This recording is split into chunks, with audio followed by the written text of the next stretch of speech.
大鹏湾的建设，2015年的时候我们的前省长宋楚瑜说要把大鹏湾打造成超越夏威夷那去年的时候，我们的赖清德总统候选人，现在是总统了，说要把大鹏湾打造成夏威夷。针对总统这样子的政见，目前交通部有没有具体的规划？报告委员，我们大鹏湾我们下午有一个交通部的这个招商的这个大会那大鹏湾也是列为一个非常重要的案子。那我们在下午的招商大会也会向一些厂商说明，我们希望它未来可以做一个更好的开发。目前为止大鹏湾投资了多少钱？部长知道吗？过去投资的金额我这边没有关系，我一样一样跟部长报告。谢谢委员。之前到2021年之前为止，投入了53亿，投入了53亿，53亿钱砸下去好像石头丢到池塘里面去就听到咚一声就没有了。说大鹏湾是蚊子湾可能太沉重，可是某个程度上面也反映了现实。现在看起来状况确实是不太好。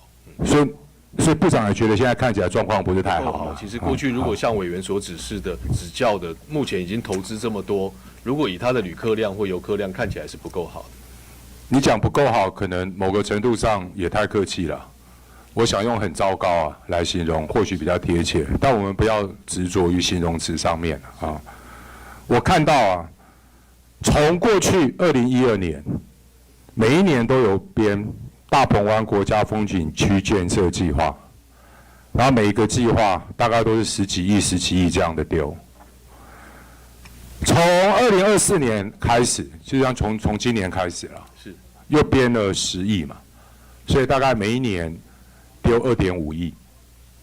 那我看整个景点建设中期计划，每一年都会丢2.5亿下去。因为现在只编到2027年嘛，看整个中程计划从2027年下去，还是要持续下去啦，每一年丢2.5亿。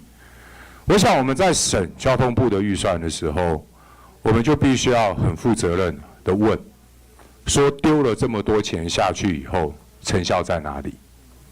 第二个的重点是我们丢的钱有不少是拿来做公共建设。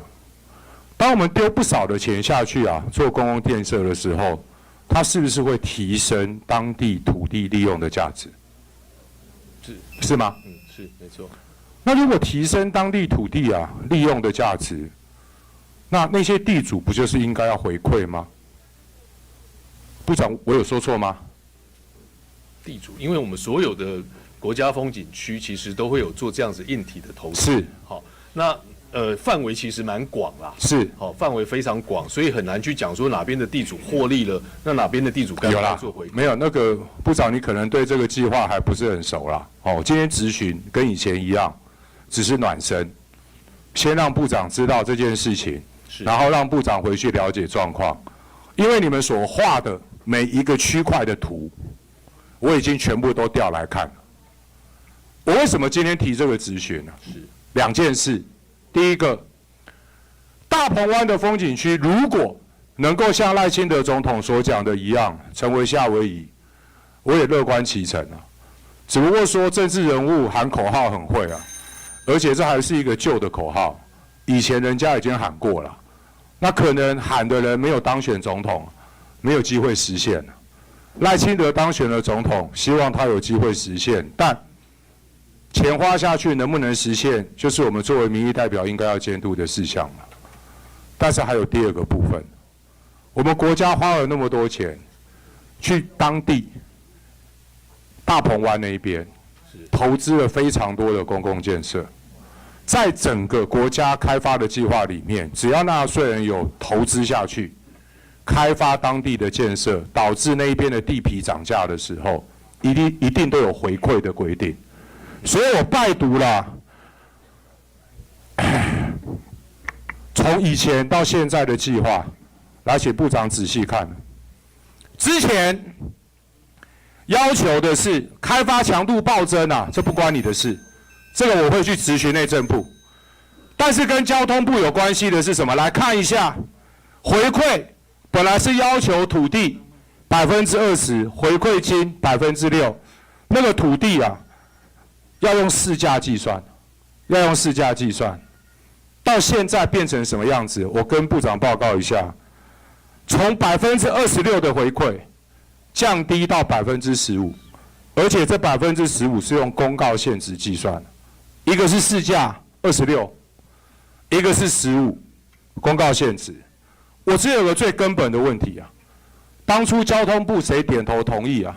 这个回馈降成这个样子，光硬体的建设哦，纳税人就花几十亿哦，结果纳税人投入了几十亿，开发了硬体建设以后，当地的地主不是您讲的招商，要扩大什么商业来投资，那是另外一回事嘛。